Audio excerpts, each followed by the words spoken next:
And guess what? Sometimes the high readings when I get up, and when I'm working, it's down at 130. Okay. You know? But what can you take? I know you're not supposed to. I try to avoid eating grease. Absolutely. And salt. You got to avoid salt. Oh, I love my salt. Yeah, let me give you a list of things to do real quick. This is what you could do so you can decrease your chance of the blood pressure. If you're a smoker, don't smoke. If you're overweight, lose the weight. Alcohol will increase your blood pressure too. Cut the salt, cut the alcohol, cut the stress, like you said. Older age, can't do anything about that. Genetics, you can't do anything about that. Family history, you can't do anything about that. Kidney, if you have a kidney issue, get your kidneys looked at. My kidneys are good. Yeah.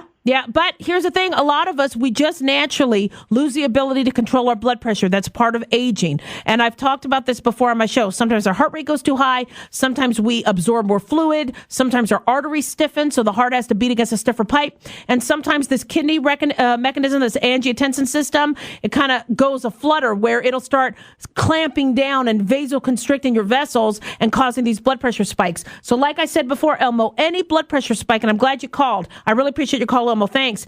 Any blood pressure spikes have to be treated. I'm sorry, I didn't mean to cut you off there, Elmo. I didn't mean to cut you off. Sorry about that. But there was a study that just came out in The Lancet that followed more than 2,000 patients who actually had a transient ischemic attack or mini stroke.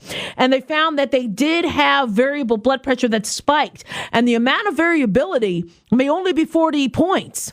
So if you guys are usually running around in the 120s and you go to the doctor and your systolic number, we're talking about the systolic, the top number, the systolic number, goes to 160.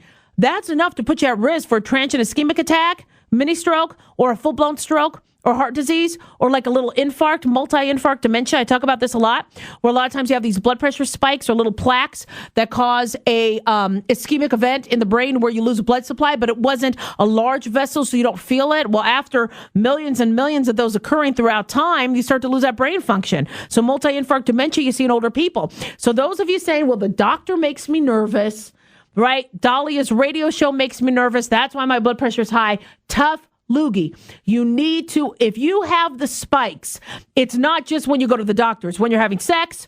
It's when you're going poop. It's when you're having a nightmare. It's when you're driving behind this woman who was shaving her privates and got into a car accident. Then your blood pressure is going up that whole time. You got me? So you've got to get a check. Now, let's review. What is normal blood pressure? Normal blood pressure is less than 120 over 80.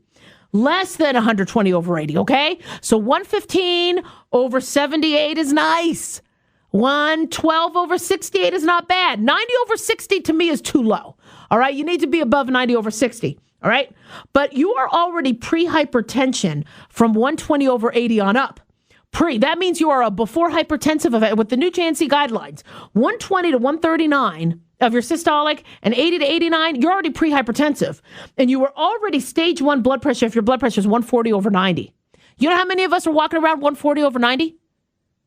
That's not that high a number for us to be considered high blood pressure. You're already a stage 1, and then stage 2 is 160 over 100.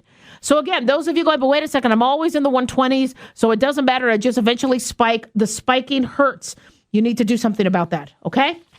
All right, we are taking your calls at 257-5396, 257-KDWN, 1-877-DOC-DOLLY. And just to review, those of you going, well, is that going to be me? I don't know if that's going to be me. Usually the people that get high blood pressure are, the people more likely to will be smokers.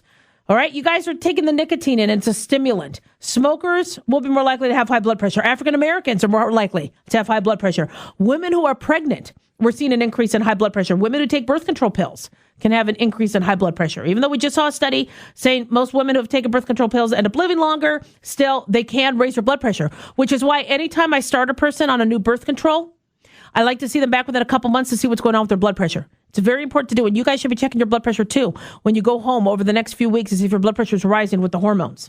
Family history. If you have a family history of somebody with high blood pressure, that's a sure sign that you need to check yourself. People over the age of 35, okay? People who are overweight or obese, people who are not active, people who drink alcohol excessively, and people who eat too many fatty foods. Elmo says he's cutting the grease, and he's exercising, and he's not eating too much salt. Amen. That's the way to do it. But sometimes we can't fight genes. All right?